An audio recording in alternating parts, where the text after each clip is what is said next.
빌라 투자를 하기에는 좋은 분위기라고 생각을 해요. 다만 이 좋은 분위기라는 게 제가 판단하는 좋은 시점이라는 건 가격이 싸져 있는 시점을 의미를 합니다. 지금 시장에서 제가 앞서서 뭐라 말씀드렸냐면 국가 차원에서 이걸 어떻게든 임차인분들을 보호해 주려고 여러 가지 장치들을 마련해 주고 있고, 그 장치들이 어떻게 보면 이제 집주인들 입장에서는 나중에 리스크가 될 수도 있는 거거든요.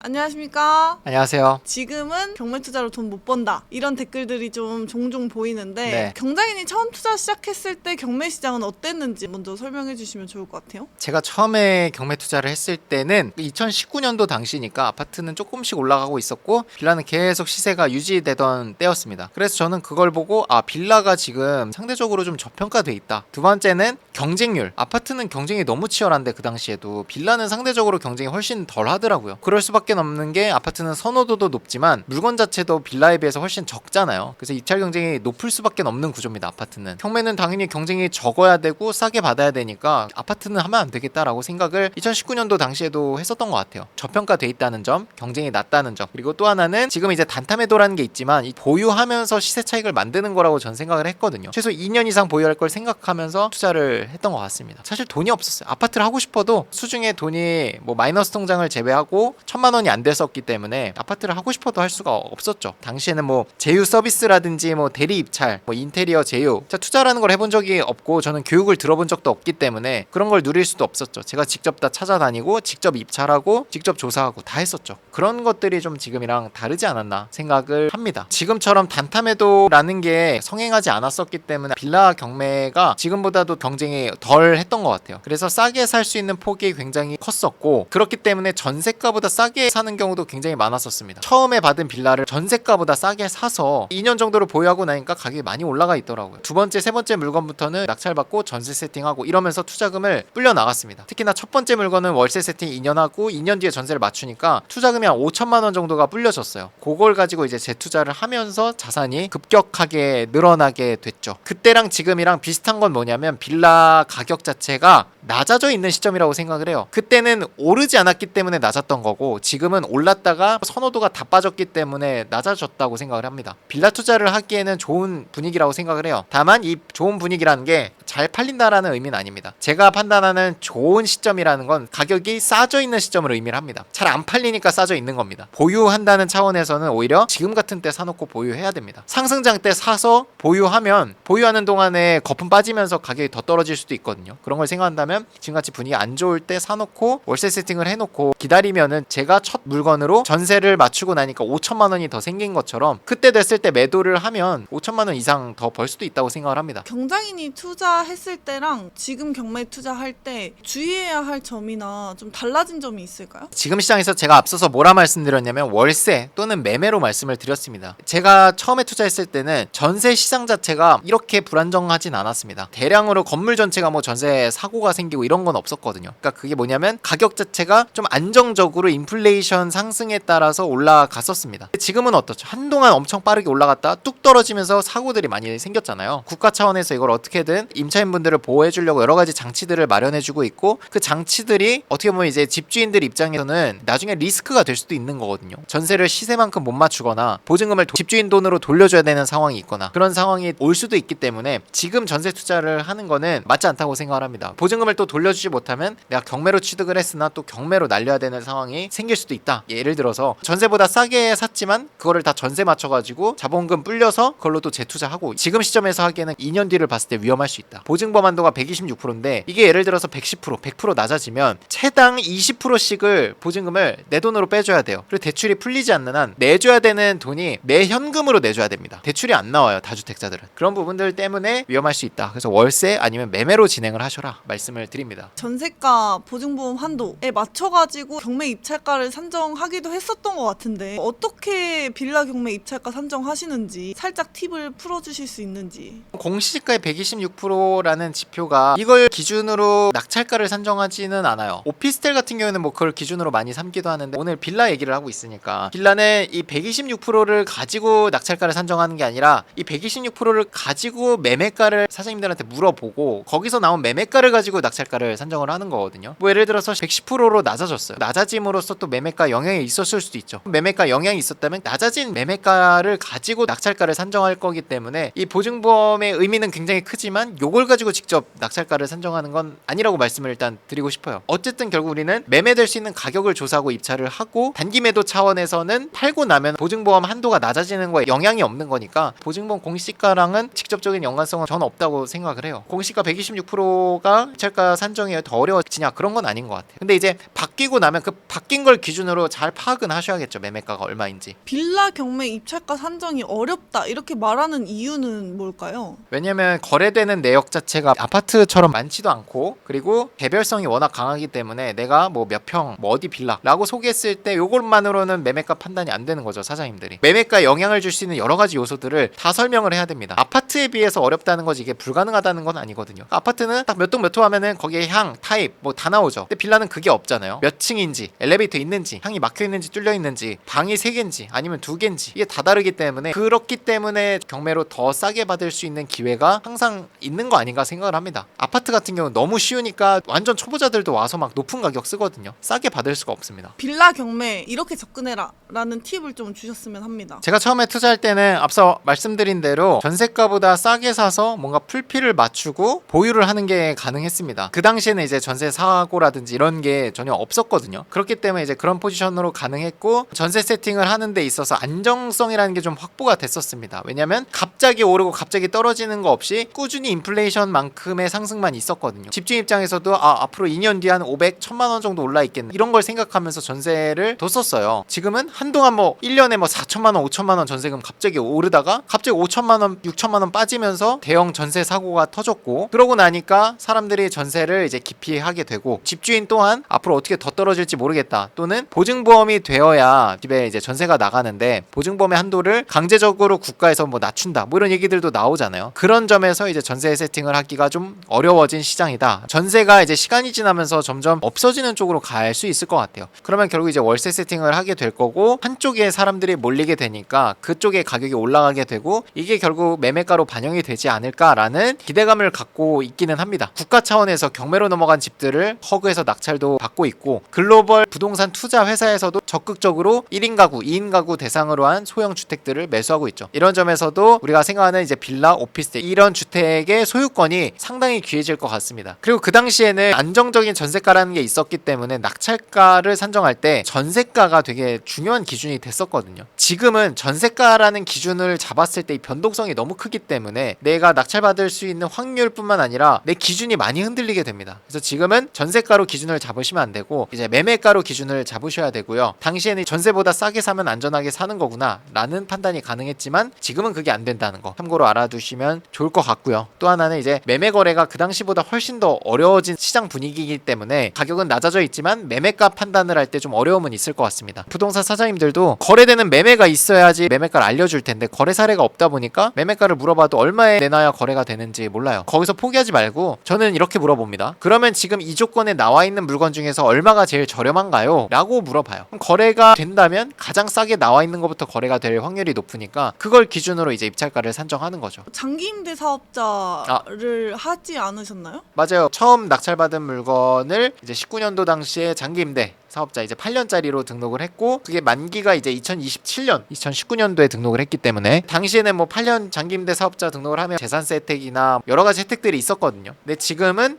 장기임대 사업자가 뭐야 라고 하시는 분들이 많을 거예요. 지금은 의무만 거의 남아 있습니다. 낙찰 받고 장기임대 사업자 등록하는 사람은 없어요. 예전에 혜택들이 좀 있었던 게 지금은 하면 안 되겠구나 라는 정도로만 이해를 하시면 될 것 같아요. 그러니까 당시에는 전세가가 이제 안정적으로 올라가고 있었어서 사실 장기 임대 사업자가 메리트가 있었다면 네. 지금은 약간 변동성도 많아지고 혜택도 그렇죠. 좀 없어지고 의무만 남은 상황이라 가지고 그렇죠. 그런 변화도 또 있는 것 같습니다. 장기임대 사업자 등록하는 순간 돌려줘야 되는 거에 하한선은 없어요. 전세가가 5천이 빠지면 5천 다 돌려드려야 돼요. 근데 올릴 때는 5%밖에 못 올립니다. 예를 들어서 2년 만기 때마다 500만 원씩 올려줬어요. 받았겠죠. 4년 동안 5천만 원 올려받았습니다. 전세가 갑자기 떨어져서 4천을 빼줘야 돼. 당연히 빼줘야 됩니다. 그럼 마이너스 3천이 난 상황이죠. 전세가만 기준으로 봤을 때. 그러다가 하다가 전세가가 조금 회복해서 예를 들어서 2천을 올려받을 수 있게 됐어요. 근데 이걸 다 못 받습니다. 2천을 다 올려도 여전히 마이너스인데 심지어 이걸 다 올리지도 못해요. 왜냐면 5%밖에 못 올리거든요. 그런 제약들만 남았습니다. 지금 임대사업자는 아무리 재산세나 뭐 양도세 혜택이 있다고 하더라도 심지어 양도세 혜택은 사실 이제는 매매 사업자로 다들 하시니까 별로 남는 게 없기는 합니다. 세미나 준비를 하고 계신데 어떻게 또 구성이 되어 있는지 토지 특강이 또 추가됐다고 해서 네. 한번 설명드리면 좋을 것 같습니다. 행사를 준비할 때마다 고민을 정말 많이 합니다. 이번에도 계속 지금 저희가 기획했던 것보다 더 많이 이제 혜택들이 생기고 강의들이 계속 플러스 되고 있는데 저희가 말씀드렸던 건 이제 저의 특강 그리고 저희 리치스쿨의 방향성 25년도 경매 동향 예상하는 거 말씀드릴 거고 우리 분업님께서 나오셔가지고 우리 졸업생들 스터디 운영을 크게 하고 계신데 졸업생들 스터디 어떻게 운영이 되고 있는지 그리고 서울 지역의 빌라 단타매도 어떻게 빠르게 할 수 있는지에 대해서 용환님께서 설명을 드릴 예정입니다. 2부에 넘어와서 공간 임대에 대해서 이제 말씀을 드릴 겁니다. 크게는 제이맨님의 상업용 공간 임대 그리고 수빈님이 올라오셔서 우리가 33M2로 대표되는 주택 공간 임대를 말씀드릴 거고요. 법무사님의 이제 지분 경매 특강이 준비되어 있습니다. 원래 여기까지가 이제 예정이 돼 있었는데 토지에 좀 집중된 특강을 또 30분 준비를 했습니다. 끝나는 시간이 예정돼 있는 것보다 아마 30분에서 1시간 정도 늦게 끝날 것 같긴 합니다. 각종 추첨식이나 Q&A 시간도 준비돼 있으니까 여러분들한테 유익할 만한 행사가 준비돼 있다는 거 말씀을 드립니다. 오늘도 고생하셨습니다. 고생하셨습니다.